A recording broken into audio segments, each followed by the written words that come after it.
พระปฐมบรมราชโองการของพระเจ้าอยู่หัวรัชกาลที่10เราจะสืบสารรักษาและต่อยอดและครองแผ่นดินโดยธรรมเพื่อประโยชน์สุขแห่งอาณาราษฎรตลอดไปพระมหากษัตริย์ไทยทุกพระองค์ทรงห่วงใยราชเสมอสถาบันพระมหากษัตริย์ไทยศูนย์รวมใจไทยทั้งชาติ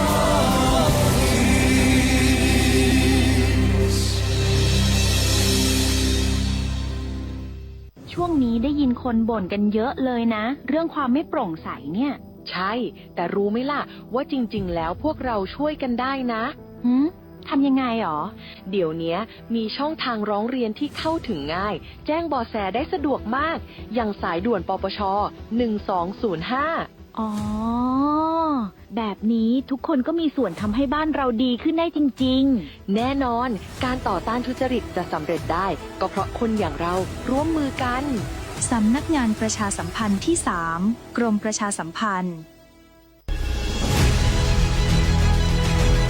เมื่อเกิดอัคคีภัยขอให้ตั้งสติอย่าตื่นตกใจหากมีสัญญาณเตือนภัยให้กดทันทีและโทรแจ้งสายด่วน199แจ้งเหตุเพลิงไหม้พร้อมระบุตำแหน่งให้ชัดเจนใช้ผ้าชุบน้ำปิดจมูกและปากป้องกันควันพิษคลานต่ำหรือย่อตัวไปทางออกก่อนเปิดประตูให้ใช้หลังมือแตะลูกบิดหากร้อนห้ามเปิดเด็ดขาดใช้บันไดหนีไฟเท่านั้นห้ามใช้ลิฟต์เด็ดขาดและออกไปยังจุดนัดพบที่ปลอดภัยห้ามกลับเข้าอาคารหากติดอยู่ในห้องใช้ผ้าชุบน้ำอุดขอบประตูปิดพัดลมและเครื่องปรับอากาศเปิดหน้าต่างส่งสัญญาณขอความช่วยเหลือกรณีไฟติดเสื้อผ้าให้ล้มตัวลงกลิ้งไปมาจนไฟดับเมื่อปลอดภัยแล้วแผลไฟไหม้ให้ล้างด้วยน้ำสะอาดเย็นผู้สำลักควันรีบนำส่งโรงพยาบาลทันที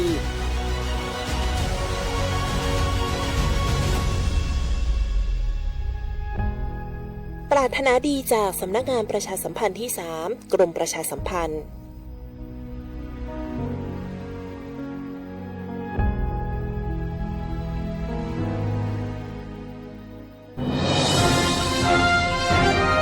ขับรถมีน้ำใจรักษาวินัยจราจรคุณกำลังฟังรายการจราจรเพื่อชุมชนทางสถานีวิทยุกระจายเสียงแห่งประเทศไทยจังหวัดเชียงใหม่ FM 93.25 เมกะเฮิรตซ์ทุกวันจันทร์ถึงวันศุกร์ 16:10 น.ถึง 17:00 น.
สวัสดีค่ะคุณผู้ฟังค่ะยินดีต้อนรับคุณผู้ฟังทุกท่านนะคะเข้าสู่ในช่วงเวลาของรายการวิทยุจราจรเพื่อชุมชนโดยตำรวจภูธรภาค 5 ค่ะ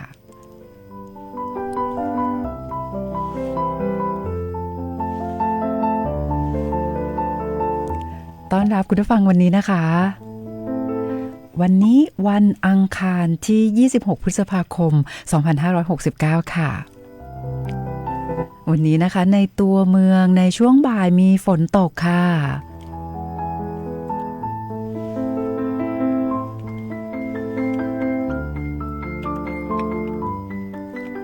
ซึ่งนะคะถ้าหากว่าเรามาดูข้อมูลจากศูนย์อุตุนิยมวิทยาภาคเหนือนะคะก็ได้มีการพยากรณ์อากาศนะคะบอกว่าวันนี้เนี่ยในพื้นที่รับผิดชอบของตำรวจภูธรภาค 5นะคะซึ่งรับผิดชอบพื้นที่8จังหวัดภาคเหนือตอนบนวันนี้เนี่ยมีฝนฟ้าคะนอง40%ของพื้นที่ค่ะ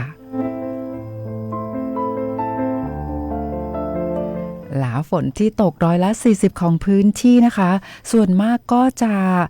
เกิดขึ้นที่บริเวณจังหวัดแม่ฮ่องสอนเชียงใหม่ลำพูนพะเยาแล้วก็จังหวัดน่านค่ะ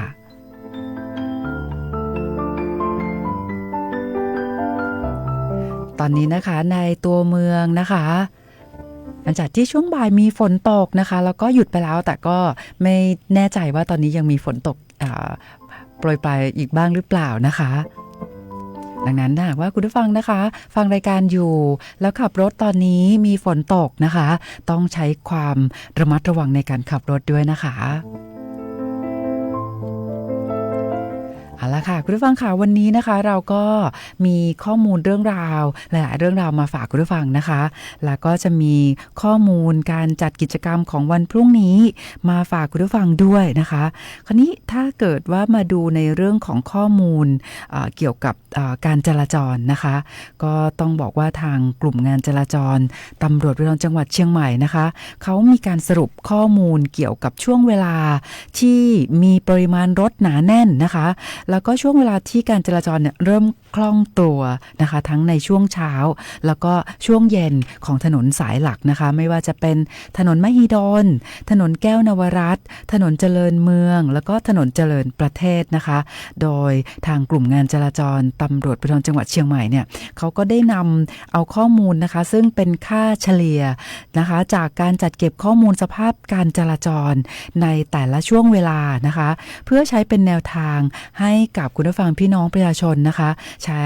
ในการวางแผนการเดินทางแล้วก็เลือกช่วงเวลาเส้นทางแล้วก็หลีกเลี่ยงช่วงรถหนาแน่นนะคะก็เป็นข้อมูลที่ทางกลุ่มงานจราจรตำรวจภูธรจังหวัดเชียงใหม่นะคะเขาได้มีการจัดทำข้อมูลนะคะอย่างเช่นถ้าหากว่าเป็นบนถนนมหิดลเนี่ยนะคะในช่วงเช้านะคะก็ที่จะมีปริมาณรถหนาแน่นเนี่ยก็จะเป็นในช่วง 7 โมงเช้านะคะแล้วก็จะเริ่มคล่องตัวเนี่ยในช่วงเวลา 8:10 นาทีดังนั้นนะคะถ้าหากว่าคุณผู้ฟังพี่น้องประชาชนจะต้องใช้เส้นทางถนนมหิดลนะคะในช่วงเช้าเนี่ยก็จะได้ทราบข้อมูลว่าช่วง 7 โมงเช้าถึง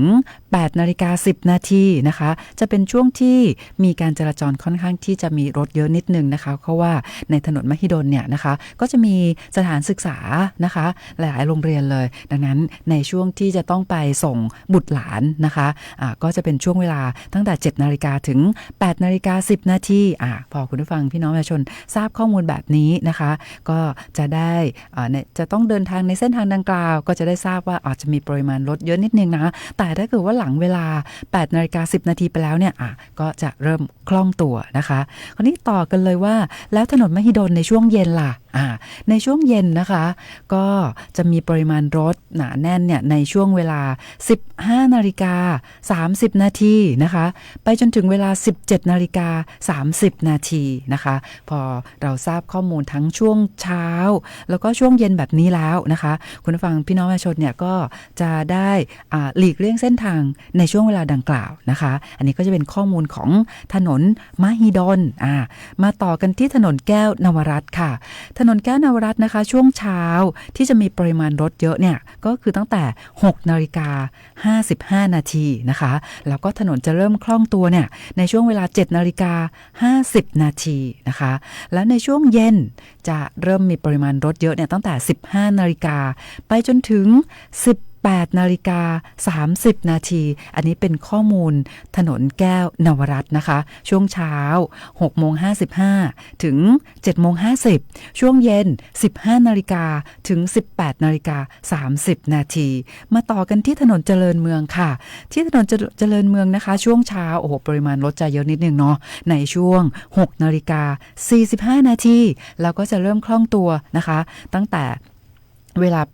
8:15 นาทีค่ะอันนี้คือถนนเจริญเมืองนะคะแต่ถ้าเกิดว่าเป็นช่วงเย็น15:10 นาทีเริ่มรถเยอะละนะคะไปจนถึงเวลา18:10 นาทีค่ะมาต่อกันที่ถนนเจริญประเทศนะคะช่วงเช้าปริมาณรถเยอะตั้งแต่7 นาฬิกาถึง8 นาฬิกาค่ะโอ้โห1 ชั่วโมงเต็มเลยนะคะแล้วก็ช่วงเย็นเนี่ยก็จะเริ่มตั้งแต่15:30 นาทีไปจนถึงเวลา17:45 นาทีนะคะก็เป็นข้อมูลให้กับคุณผู้ฟังพี่น้องประชาชนนะคะจะได้ทราบว่าถนนสายหลักๆนะสำคัญเนี่ยในช่วงชั่วโมงเร่งด่วนนะคะทั้งช่วงเช้าแล้วก็ช่วงเย็นนะคะจะเริ่มมีปริมาณรถเยอะตั้งแต่ช่วงเวลาไหนแล้วก็จะเริ่มคล่องตัวตั้งแต่เวลาไหนนะคะพอพี่น้องประชาชนทราบข้อมูลแบบนี้แล้วก็จะได้ใช้ประโยชน์ในเรื่องของการวางแผนการเดินทางล่วงหน้านะคะอย่างเช่นพอคุณผู้ฟังพี่น้องประชาชนเนี่ยนะคะจะต้องเดินทางไปจุดนัดหมายสำคัญเนาะนะคะหรือว่าจะไปที่สนามบินไปขึ้นเครื่องแบบเนี้ยนะคะก็จะต้องผ่านถนนเส้นไหนนะก็ต้องดูเวลานะคะว่าปริมาณ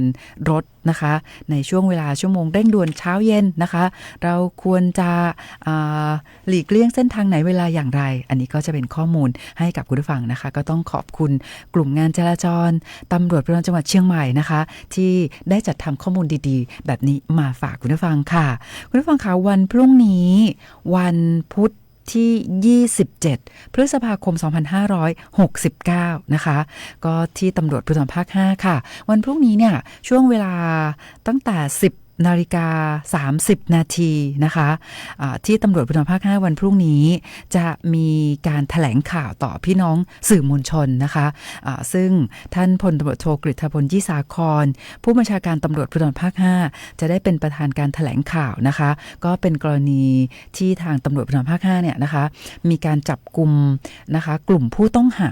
ซึ่งเป็นเครือข่ายหลอกลวงให้ลงทุนผ่านระบบคอมพิวเตอร์ค่ะนะคะโดยเป็นกลุ่มผู้ต้องหานะคะแล้วก็ไปสร้างความเสียหายให้กับพี่น้องประชาชนนะคะคราวนี้ในช่วงที่ผ่านมาเราเคยนำเรียนให้กับคุณผู้ฟังพี่น้องประชาชนทราบว่ามีพี่น้องประชาชนนะคะเป็นหญิงไทยเนาะสูงวัยอยู่ที่อำเภอแม่เสรียงจังหวัดแม่ฮ่องสอนนะคะก็โดนแก๊งมิจฉาชีพหลอกค่ะแล้วก็สูญเสียเงินไปเนี่ย17 ล้านบาทนะคะแต่ต้องบอกว่าทางเจ้าหน้าที่ตำรวจเนี่ยนะคะก็ยังคงทำงานอย่างเข้มแข็งนะคะสุดท้ายเนี่ยเราพรุ่งนี้เนี่ยเราก็สามารถจับกลุ่มผู้ต้องหาที่เป็นเครือข่ายนะคะในการหลอกลวงให้ลงทุนผ่านระบบคอมพิวเตอร์พรุ่งนี้เนี่ยก็จะมีการแถลงข่าวในเรื่องนี้นะคะซึ่งเราสามารถจับกลุ่มผู้ต้องหานะได้ถึง15 คนเลยนะคะและนอกจากนั้นแล้วนะคะก็จะมีการคืนเงินให้กับผู้เสียหายตามโครงการ Money Cashback นะคะคืนเงินให้กับผู้เสียหายเพราะว่าเวลาที่พี่น้องประชาชนเนี่ยถูกหลอกจากภัยออนไลน์นะคะสิ่งแรกที่เราได้นำเรียนให้กับคุณผู้ฟังพี่น้องประชาชนก็คือต้องรีบโทรแจ้งเลยที่หมายเลข1441นะคะเพราะว่า1441เนี่ยเขาก็จะมีการบริการในเรื่องของการรับแจ้งความออนไลน์ในเรื่องของการอายัดบัญชีแล้วก็ติดตามความคืบหน้าของคดีด้วยนะคะดังนั้นหมายเลขนี้1441นะคะเป็นหมายเลขที่คุณผู้ฟังพี่น้องประชาชนเนี่ยนะคะจะต้องรีบโทรทันทีเลยนะเมื่อตัวเองถูกตกเป็นเหยื่อของแก๊งมิจฉาชีพจากภัยออนไลน์ซึ่งภัยออนไลน์มีหลากหลายรูปแบบไม่ว่าจะเป็นรูปแบบการหลอกลวงซื้อขายสิ สินค้าหรือบริการนะคะการหลอกลวงให้ลงทุนนะคะเป็นแบบโรแมนต์สแกมก็มีหรือว่าจะเป็นแบบรูปแบบแก๊ง call center นะคะก็คือข่มขู่ให้เกิดความกลัวนะคะแล้วก็หลอกให้โอนเงินหรือว่าตอนนี้เนี่ยนะคะมิจฉาชีพพัฒนามากขึ้นไม่แค่หลอกให้โอนเงินอย่างเดียวนะคะหลอกให้ผู้เสียหายเนี่ยไปถอนเงินสดมาไว้เลยแล้วก็มิจฉาชีพเนี่ยไปรับเงินถึงหน้าบ้านนะคะอันนี้ก็จะเป็นการหลอกลวงของแก๊งมิจฉาชีพจากภัยออนไลน์แต่ว่าใกล้ตัวเรามากขึ้นรวมไปถึงการหลอกลวงให้ทำงานหารายได้พิเศษการหลอกลวงนะคะให้รับรางวัลหรือวัตถุประสงค์อื่นๆนะคะสุดท้ายก็คือหลอกให้เราเนี่ยนะคะสูญเสียเงินก็ต้องบอกว่าทางตำรวจภูธรภาค 5แล้วก็หน่วยงานในสังกัดนะคะก็มีการทำงานนะคะอย่างเข้มแข็งนะคะอย่างเช่นเคสที่มีพี่น้องประชาชนเนี่ยตกเป็นเหยื่อนะคะในพื้นที่ของสถานีตำรวจภูธรแม่เสรียงจังหวัดแม่ฮ่องสอนเนาะนะคะสูญเสียเงินให้กับมิจฉาชีพเนี่ย17 ล้านนะคะก็วันพรุ่งนี้เนี่ยนะคะก็จะมีทั้งในเรื่องของการติดตามคืนเงินแล้วก็เราจะมีการคืนเงินตามโครงการ Money Cashback ให้กับผู้เสียหายนะคะซึ่งก็จะมีหลายคดีที่ตำรวจภูธรภาค 5เนี่ยนะคะดำเนินการแล้วก็พอพี่น้องประชาชนเนี่ยนะคะตกเป็นเหยื่อของแก๊งมิจฉาชีพปุ๊บนะคะก็รีบโทรแจ้ง1441ทำการอายัดบัญชีนะคะแล้วก็แจ้งความออนไลน์แต่ต้องบอกว่าการอายัดบัญชีนะคะผ่าน1441เนี่ยเขาจะสามารถอายัดบัญชีได้เพียงแค่72ชั่วโมงดังนั้นผู้ที่เป็นผู้เสียหายในคดีเนี่ยจะต้องไปแจ้งความต่อที่สถานีตำรวจนะคะแต่ว่า1441เนี่ยก็จะอำนวยความสะดวกให้กับคุณผู้ฟังพี่น้องประชาชนที่ตกเป็นผู้เสียหายนะคะโดยที่มีการรับแจ้งความเบื้องต้นนะคะแล้วก็ให้ผู้เสียหายเนี่ยนะคะสะดวกที่จะไปแจ้งความเพิ่มเติมที่สถานีตำรวจไหนนะคะก็สามารถแจ้งได้เลยนะคะแล้วเราก็จะได้ไปให้ข้อมูลต่อกับทางเจ้าหน้าที่ตำรวจที่สถานีตำรวจนั้นๆนะคะแล้วก็จะดำเนินการในเรื่องของการสืบสวนติดตามนะคะแล้วถ้าหากว่าเป็นเคสที่อายัดเงินในบัญชีทันนะคะก็จะมีการดำเนินการนะคะตรวจสอบนะคะขั้นตอนก็จะใช้เวลาประมาณสัก3 เดือนเนาะนะคะแล้วก็จะมีการคืนเงินให้กับผู้เสียหายนะคะดังนั้นวิธีที่ต้องให้คุณผู้ฟังพี่น้องประชาชนเนี่ยนะคะป้องกันตนเองก็คือการที่ทางตำรวจภูธรภาค 5นะคะหรือว่าในรายการเนี่ยเราก็จะนำเอากลโกงของแก๊งมิจฉาชีพมาบอกเล่าให้คุณผู้ฟังได้รับทราบเพื่อใช้เป็นข้อมูลในการป้องกันตนเองไม่ให้ตกเป็นเหยื่อของแก๊งมิจฉาชีพนะคะแต่ถ้าหากว่าเราพยายามอย่างเต็มที่แล้วเนาะแต่ว่าก็ยังคงเพลี้ยงพล้ำให้กับแก๊งมิจฉาชีพนะคะท่านก็จะต้องรีบดำเนินการตอนแรกเลยก็คือ1441อายัดบัญชีนะคะคราวนี้มาพูดต่อว่าในแอปพลิเคชันที่ชื่อว่า Police Care นะคะที่เป็นการรวมเอาการบริการทุกอย่างของสำนักงานตำรวจแห่งชาติเนี่ยอยู่ในแอปพลิเคชันเดียวนะคะเราก็มีการบริการนะคะหมายเลขโทรศัพท์นะคะซึ่งเป็น call center ของทุกธนาคารในประเทศไทยไม่ว่าคุณผู้ฟังพี่น้องประชาชนนะจะเป็นลูกค้าของธนาคารใดนะคะในประเทศไทยเนี่ยทางสำนักงานตำรวจแห่งชาตินะคะก็รวบรวมหมายเลขโทรศัพท์ที่เป็น call center นะคะอยู่ในแอปพลิเคชันเดียวนะคะแอปพลิเคชัน Police Care ค่ะดังนั้นพอเราตกเป็น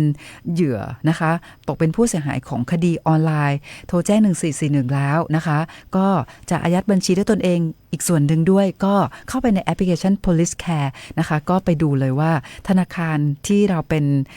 ลูกค้าอยู่เนี่ยนะคะ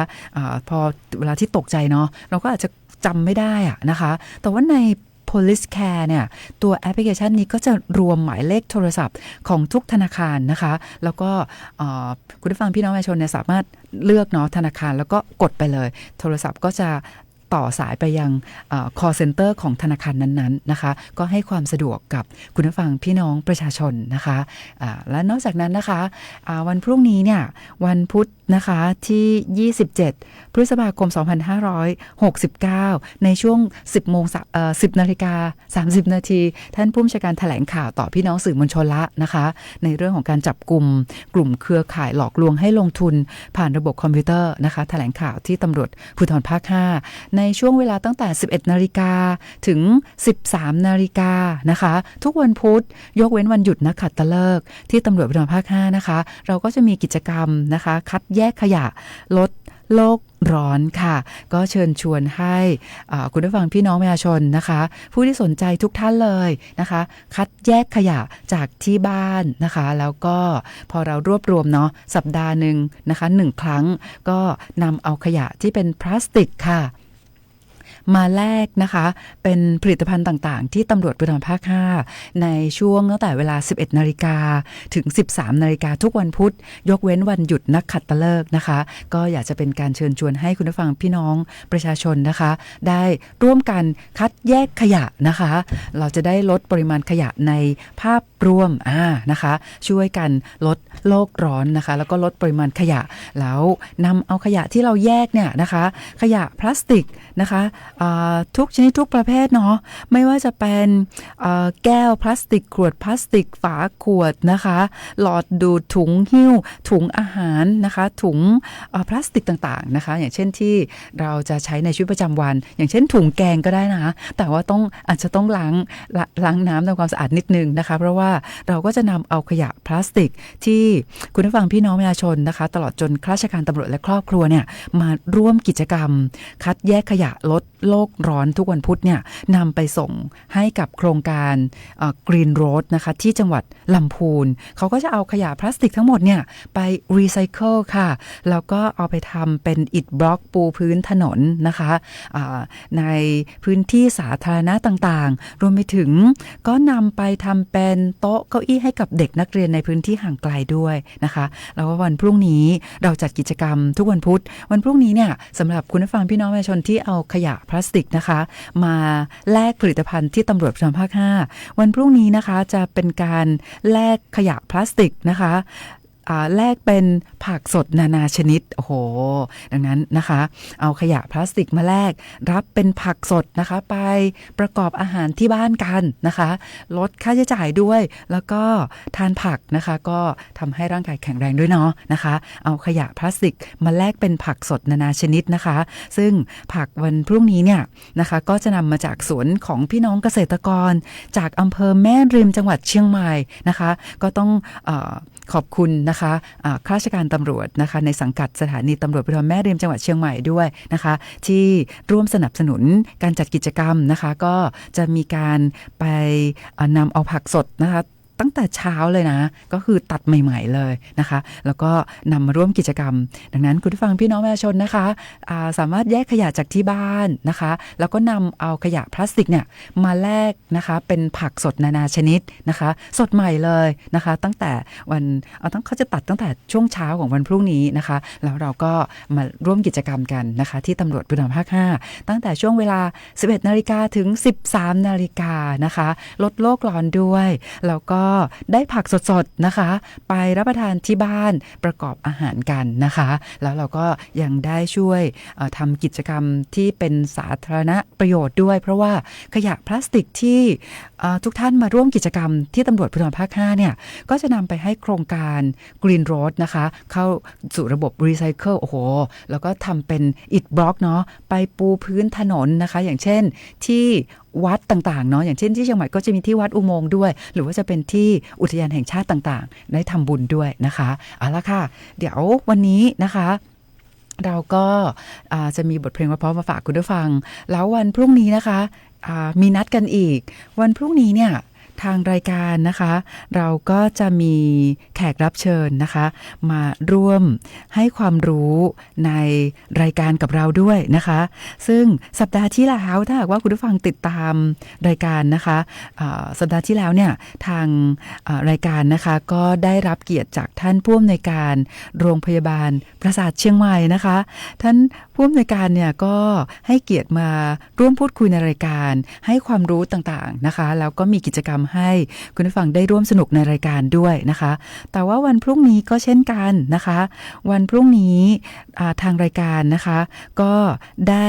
รับเกียรตินะคะจากท่านรองผู้อำนวยการโรงพยาบาลประสาทเชียงใหม่นะคะท่านก็จะให้เกียรติมาร่วมพูดคุยในรายการดังนั้นคุณผู้ฟังเรามีนัดกันนะคุณผู้ฟังท่านไหนที่อยากจะโทรศัพท์มาสอบถามนะคะนำเรียนท่านสอบถามท่านรองผอ.โดยตรงนะคะก็พรุ่งนี้เตรียมความพร้อมเลยและอย่างที่บอกว่าพอคุณหมอนะคะมาร่วมพูดคุยในรายการคุณหมอก็มีข้อมูลนะคะในเรื่องของการดูแลรักษาสุขภาพนะคะมาให้กับคุณผู้ฟังนะคะแล้วก็ยังมีกิจกรรมให้คุณผู้ฟังได้ร่วมสนุกด้วยนะคะก็จะพอพูดคุยในเรื่องของข้อมูลดีๆแล้วก็จะมีกิจกรรมให้ร่วมตอบคำถามในรายการรับของรางวัลจากโรงพยาบาลประสาทเชียงใหม่ด้วยพรุ่งนี้เรามีนัดกันนะคะเดี๋ยวตอนนี้เรามาฟังเพลงเพราะๆกันก่อนนะคะแล้วก็เดี๋ยวกลับมาเนี่ยก็จะมีในเรื่องของการรายงานสภาพการจราจรแบบเรียลไทม์ด้วยเพราะว่าวันนี้ในตัวเมืองเชียงใหม่นะคะฝนตกเดี๋ยวเราจะไปสัมภาษณ์ท่านสารวัตรจราจรกันด้วยว่าตอนนี้ยังมีฝนตกเส้นไหนแถวไหนให้คุณผู้ฟังได้วางแผนการเดินทางแล้วก็ใช้ความระมัดระวังในการขับรถด้วยนะคะตอนนี้มาฟังเพลงเพราะๆกันอีกสักหนึ่งเพลงค่ะ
เจริญบุรานะคะนำมาฝากคุณผู้ฟังค่ะคุณผู้ฟังค่ะตอนนี้นะคะ เราจะไปสัมภาษณ์นะคะ พันตำรวจโทประพันธ์โชติพัฒนานนท์นะคะ ตอนนี้อยู่ในสายกับเราแล้ว สวัสดีค่ะ สวัสดีครับท่านผู้กำกับท่านผู้ฟังทุกท่านครับ ค่ะสวัสดีประพันธ์คะวันนี้ในตัวเมืองนะช่วงบ่ายมีฝนตก ตอนนี้ไม่ทราบว่าหยุดแล้วหรือว่ายังตกอยู่ในเส้นทางไหนบ้างค่ะครับก็ได้รายงานมาว่ายังมีอีกหลายจุดนะครับเริ่มมีฝนตกลงมาปริมาณมากนะครับหลายๆจุดนะครับยังไม่หยุดนะครับยังมีฝนตกอยู่นะครับค่ะดังนั้นนะคะในแต่ละเส้นทางตอนนี้ก็เป็นยังไงบ้างคะมีปริมาณรถเป็นยังไงบ้างค่ะนะครับขอยกตัวอย่างถนนในสายที่มีรถมีปริมาณมากนะครับที่ผ่านมาก็จะเป็นถนนมหิดลครับเมื่อสักครู่เริ่มหน้าโรงเรียนวารีรับแจ้งว่าเริ่มคล่องตัวนะครับแจ้งว่าสักครู่นะโรงเรียนมงฟอร์ดจะเริ่มประมาณ5 โมงคิดว่าสักครู่ก็จะมีรถปริมาณเพิ่มขึ้นนะครับในถนนมหิดลทั้งขาเข้าและขาออกนะครับต่อไปก็เป็นถนนแก้วนวรัตน์นะครับต่อเนื่องถึงถนนเชียงใหม่ดอยสะเก็ดนะครับบริเวณแยกสันเด็กแยกทุ่งเต็นด้านทิศใต้นะครับ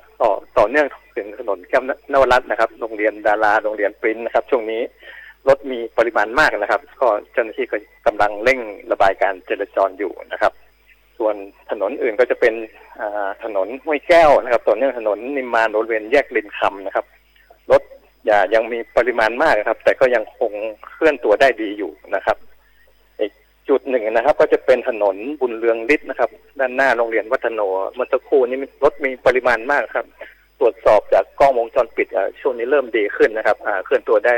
เรื่อยๆนะครับคาดว่าสักครู่ก็น่าจะเริ่มคลี่คลายนะครับในจุดนี้นะครับ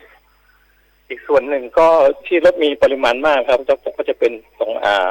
ใต้สะพานตาแดดนะครับช่วงนี้ก็เริ่มคล่องตัวแล้วนะครับก็ยังใช้เวลาอีกนิดหนึ่งครับเจ้าหน้าที่กำลังเร่งสัญญาณไฟช่วยระบายการจราจรอยู่นะครับ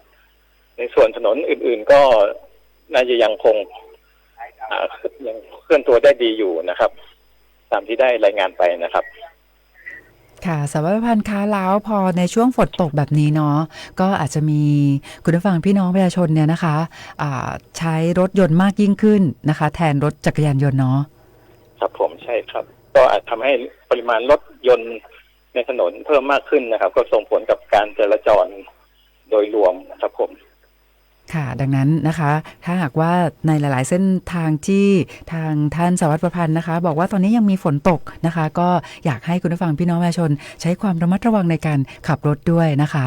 สวัสดิ์ประพันธ์ค่ะมีข้อมูลอยากจะฝากคุณผู้ฟังเพิ่มเติมเชิญได้เลยค่ะครับผมก็ช่วงนี้ก็จะเข้าหน้าฝนนะครับก็จะฝากพี่น้องประชาชนผู้ขับขี่นะครับก็เพิ่มความระมัดระวังในการขับขี่นะครับในช่วงที่มีฝนตกนะครับรวมถึงการเตรียมการก่อนออกจากบ้านนะครับไม่ว่าจะเป็นการเตรียมรถนะครับระบบไฟระบบเบรกอุปกรณ์ระบบยางนะครับรวมถึงอุปกรณ์ป้องกันเสื้อกันฝนหมวกกันน็อกนะครับให้พร้อมแล้วการขับขี่ก็ใช้ความระมัดระวังยิ่งขึ้นนะครับเช่นลดความเร็วในการขับขี่ลงเพิ่มระยะห่างจากรถคันหน้านะครับเพิ่มระยะเบรกให้มากขึ้นนะครับก็ขับขี่ด้วยความระมัดระวังปลอดภัยนะครับถึงบ้านถึงที่หมายด้วยความปลอดภัยครับอาจจะช้าลงนิดนึงแต่ขอเพิ่มความระมัดระวังนะครับให้ถึงที่หมายด้วยความปลอดภัยครับผมด้วยความห่วงใยครับครับผมค่ะก็อย่างที่ท่านสวัสดิ์ประพันธ์บอกนะคะช่วงนี้เนาะเราก็เข้าสู่ในช่วงของฤดูฝนแล้วนะคะในเรื่องของการเตรียมความพร้อมสภาพรถนะคะแล้วก็อุปกรณ์ป้องกันต่างๆก็เป็นเรื่องที่สำคัญอยากให้ทุกท่านเดินทางด้วยความปลอดภัยในทุกๆวันตลอด365วันนะคะไม่ใช่เฉพาะช่วงเทศกาลนะคะสวัสดิ์ประพันธ์เนาะแต่ว่าให้ปลอดภัยทุกวันเลยนะคะวันนี้ต้องขอบคุณมากๆค่ะพันตำรวจโทประพันธ์โชติพัฒนานนท์นะคะสวัสดีค่ะครับสวัสดีครับสวัสดีครับ ค่ะคุณผู้ฟังค่ะก็เป็นการรายงานสภาพการจราจรแบบเรียลไทม์นะคะโดยกลุ่มงานจราจรตำรวจภูธรจังหวัดเชียงใหม่นะคะก็จะท่านผู้กำกับนะคะก็จะมอบหมายให้ท่านรองผู้กำกับการท่านสารวัตรนะคะมาร่วมพูดคุยในทุกๆวันค่ะตอนนี้เราจะมาทักทายคุณผู้ฟังที่ทักทายเราเข้ามาผ่านเพจสวทเชียงใหม่ PRD นะคะท่านแรกเลยมีคุณจัญญาบอกว่าวันนี้อากาศเย็นสบายนะคะโอ้โหดีใจด้วยแต่ว่าคุณสุริพันธ์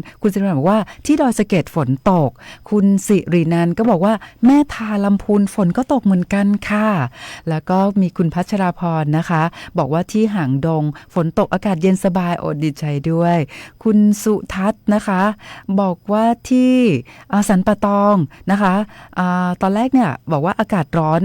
นะคะมาเกือบทั้งวันละแต่ตอนนี้ฝนเริ่มตกปล่อยๆดีใจด้วยค่ะคุณแก้วตาก็บอกว่าที่จอมทองชุ่มฉ่ำมากเลยโอ้ดีใจด้วยนะคะคุณสิริพรบอกว่าสันป่าตองชุ่มฉ่ำไปด้วยสายฝนแล้วก็มีคุณพี่ดวงรัตน์บอกว่าแม่โจ้กำลังจะตกแล้วนะคะโอ้ตอนนี้ท้องฟ้ามืดครึ้มที่แถวแม่โจ้นะคะก็ขอบคุณคุณผู้ฟังทุกท่านเลยนะคะที่ให้ข้อมูลนะคะทักทายเราเข้ามาด้วยแล้วก็ให้ข้อมูลผ่านเพจสวทเชียงใหม่ PRD นะคะก็ทำให้เราทราบว่าโอ้โหตอนนี้นะในทุกอำเภอนะคะในพื้นที่จังหวัดเชียงใหม่นะคะแล้วก็มีที่แม่ทาลำพูนด้วยนะคะมีฝนตกนะคะก็นำมาซึ่งความชุ่มฉ่ำนะคะอากาศเย็นสบายสดชื่นแต่ว่าต้องใช้ความระมัดระวังในการขับรถด้วยนะคะคุณผู้ฟังคะมีข่าวประชาสัมพันธ์อีกหนึ่งเรื่องค่ะก็คือวันที่31พฤษภาคม2569นี่นะคะก็เป็นวันสำคัญอีกวันหนึ่งก็คือเป็นวันงดสูบบุหรี่โลกค่ะซึ่งในปี2569นี้นะคะเขาก็จะมีคำขวัญนะคะเป็นการรณรงค์ในเรื่องของชวนให้ผู้ที่สูบบุหรี่เลิกสูบบุหรี่เนาะนะคะคำขวัญนะคะของวันงดสูบบุหรี่โลกประจำปี2569นะคะซึ่งก็ตรงกับวันที่31พฤษภาคมของทุกๆปีเนี่ยนะคะเขาก็ใช้คำว่านิโคตินเสพติดจนตายนะคะก็นิโคตินเสพติดจนตายก็พอเรารู้แบบนี้แล้วว่าโอ้โหสารนิโคตินนะคะที่อยู่ในบุหรี่นะคะแล้วก็บุหรี่ไฟฟ้าเนี่ยถ้าเราไปติดแล้วนะโอ้เสพติดจนตายเลยนะดังนั้นนะคะก็จะได้เชิญชวนให้ผู้ที่สูบบุหรี่นะคะเลิกสูบบุหรี่กันดีกว่าแล้วก็นอกจากนั้นนะคะช่วยกันปกป้องเด็กแล้วก็เยาวชนจากบุหรี่ไฟฟ้าด้วยนะคะคราวนี้หลายท่านอาจจะสงสัยว่านิโคตินเสพติดจนตายยังไงนะคะนิโคตินนี้เป็นยังไงก็ต้องนำเรียนให้กับทุกท่านทราบว่านิโคตินเนี่ยไม่ใช่แค่สารเสพติดนะคะแต่คือสารพิษต่อระบบประสาทในอดีตเนี่ยนิโคตินเคยถูกใช้เป็นส่วนผสมในยาฆ่าแมลงก่อนที่จะถูกแบนค่ะเพราะว่าทำให้ประชากรผึ้งลดลงอย่างรุนแรงนะคะดังนั้นก็ต้องบอกว่าในบุหรี่นะคะแล้วก็บุหรี่ไฟฟ้าเนี่ยก็จะมีสารนิโคตินนะคะซึ่งส่งผลต่อระบบประสาทระบบสมองนะคะเมื่อเราไปสูบบุหรี่นะคะหรือว่าบุหรี่มวนหรือว่าบุหรี่ไฟฟ้าเนี่ยค่ะซึ่งมีสารนิโคตินอยู่นะคะแล้วก็ซึ่งเป็นสารพิษต่อระบบประสาทก็ทำให้เราติดนะคะซึ่งต้องบอกว่าบุหรี่เนี่ยติดง่ายแต่เลิกยากนะคะก็เพราะว่าเขามีสารนิโคตินนะคะซึ่งเป็นสารพิษต่อระบบประสาทส่งผลต่อสมองนะคะซึ่งต้องบอกว่าปริมาณอันตรายถึงชีวิตเนี่ยนะคะสำหรับสารนิโคตินเนี่ยเขาก็บอกว่าผู้ใหญ่ที่มีน้ำหนักตัว70กิโลกรัมได้รับนิโคตินเข้าสู่ร่างกายเพียง60มิลลิกรัมในครั้งเดียวนะคะก็จะทำให้เสียชีวิตทันทีเลยนะคะแต่ว่าการสูบบุหรี่เนี่ยคนสูบนี่นะคะเขาก็จะได้รับนิโคตินเนี่ยประมาณ1มิลลิกรัมต่อ1มวนนะคะถ้าเกิดว่านับเป็นบุหรี่มวนนะคะสูบ1มวนเนี่ยได้รับนิโคตินเนี่ย1มิลลิกรัมแต่ถ้าหากว่าเราได้รับนิโคตินเนี่ยนะคะ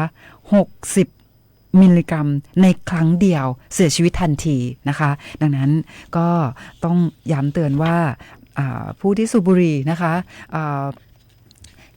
บุหรี่เนี่ยติดง่ายแต่เลิกยากแต่ แต่ก็ยังเลิกได้ค่ะนะคะดังนั้นใกล้จะถึงวันงดสูบบุหรี่โลกแล้วนะคะคนที่สูบบุหรี่ตอนนี้นะคะเรามาใช้โอกาสนี้ในการเลิกสูบบุหรี่กันแล้วก็นอกจากนั้นแล้วนะคะฝากคุณพ่อคุณแม่ผู้ปกครองคุณผู้ฟังพี่น้องประชาชนนะคะช่วยกันเป็นส่วนหนึ่งในการปกป้องเด็กแล้วก็เยาวชนไทยให้ห่างไกลจากบุหรี่แล้วก็บุหรี่ไฟฟ้าด้วยเพราะว่าตอนนี้เนี่ยเกี่ยวกับในเรื่องของบุหรี่ไฟฟ้านะคะเด็กๆเนี่ยซึ่งยังรู้ไม่เท่าทันนะคะในเรื่องของสารพิษในบุหรี่แล้วก็พอไปเจอรูปลักษณ์ภายนอกของบุหรี่ไฟฟ้านะคะที่เป็นรูปลักษณ์คล้ายๆกับของเล่นนะคะน่ารักเนี่ยก็เลยทำให้ดึงดูดเด็กๆนะคะแล้วก็พอเด็กเนี่ยนะคะไปหลงสูบไปเนี่ยนะคะติดง่ายแต่เลิกยากนะคะแล้วก็เป็นอันตรายมากๆด้วยดังนั้นก็ต้องขอความร่วมมือคุณผู้ฟังพี่น้องประชาชนคุณพ่อคุณแม่ผู้ปกครองร่วมด้วยช่วยกันนะคะช่วยกันปกป้องเด็กแล้วก็เยาวชนจากบุหรี่แล้วก็บุหรี่ไฟฟ้าหากท่านพบเจอผู้ที่ลักลอบในเรื่องของการจำหน่ายนะคะบุหรี่ไฟฟ้าเนี่ยนะคะก็อยากจะขอความร่วมมือนะคะท่านแจ้งเบาะแสให้กับทางเจ้าหน้าที่ตำรวจทราบนะคะผ่านสายด่วน191นะคะได้ตลอดเวลา24ชั่วโมงค่ะแล้วก็เดี๋ยวเราก็จะมีกิจกรรมดีๆมาเชิญชวนให้กับคุณผู้ฟังนะคะตอนนี้มีอีกหนึ่งเพลงมาฝากคุณผู้ฟังในช่วงนี้ค่ะ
ค่ะคุณผู้ฟังค่ะกับบทเพลงเพราะๆนะคะที่นำมาฝากคุณผู้ฟังค่ะ ค่ะคุณผู้ฟังค่ะตอนนี้นะคะก็อยากจะขอเชิญชวนคุณผู้ฟังพี่น้องประชาชนนะคะได้ร่วมกิจกรรมนะคะการรณรงค์นะคะในหัวข้อนิโคตินเสพติดจนตายนะคะเนื่องในวันงดสูบบุหรี่โลก31พฤษภาคม2569ค่ะดังนั้นนะคะถ้าหากว่าคุณผู้ฟังพี่น้องประชาชนนะคะได้รณรงค์นะคะในหัวข้อนิโคตินเสพติดจนตายอาจจะเป็นการจัดทำนะคะสื่อการรณรงค์ต่างๆอย่างเช่นคุณผู้ฟังอาจจะเชิญชวนนะคะจัดทำคลิปวิดีโอนะคะเชิญชวนให้พี่น้องประชาชนนะคะได้เลิกสูบบุหรี่นะคะหรือว่าช่วยกันปกป้องเด็กแล้วก็เยาวชนจากบุหรี่ไฟฟ้าอาจจะทำเป็นคลิปวิดีโอนะคะพูดเชิญชวนหรือว่าทำเป็นโปสเตอร์อินโฟกราฟิกนะคะทุกรูปแบบนะคะที่เราจะช่วยกันรณรงค์ในเรื่องนี้นะคะและหากว่าท่านนะคะได้ทำกิจกรรมรณรงค์ต่างๆแล้วนะคะส่งผลงานการรณรงค์นะคะให้กับทางตำรวจภูธรภาค5ผ่านช่องทาง Line Official ของตำรวจภูธรภาค5นะคะ ID @police 5ภายในวันที่10มิถุนายน 2569 นะคะเราก็จะได้มีการพิจารณานะคะแล้วก็มอบรางวัลซึ่งก็จะมีของรางวัลนะคะจำนวน60รางวัลพร้อมกับเกียรติบัตรจากท่านผู้บัญชาการตำรวจภูธรภาค5มอบให้กับผู้ที่เข้าร่วมกิจกรรมดังกล่าวด้วยนะคะก็อยากเชิญชวนคุณผู้ฟังพี่น้องประชาชนนะคะได้ร่วมกันนะคะในการปกป้องเด็กแล้วก็เยาวชนจากบุหรี่แล้วก็บุหรี่ไฟฟ้านะคะภายใต้การรณรงค์หัวข้อนิโคตินเสพติดจนตายนะคะ